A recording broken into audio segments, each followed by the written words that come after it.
Morning, Josh and Monica. As mentioned, here's your video of the Lexus RX450 Hybrid just before it goes on the truck to come down to you. You can see nice and detailed, all the stickers have been pulled off, all nice and clean. You got your nice dark window tint, which looks really good.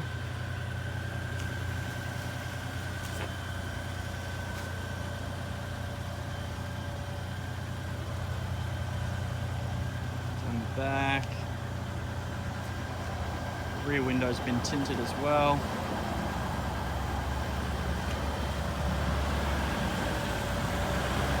See, really nice and clean on the outside. Alloy wheels look really good.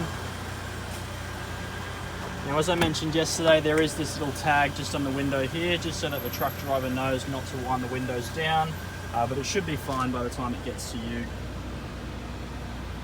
Interior is all nice and clean, floor mats, and you've also got yourself a full tank of fuel there.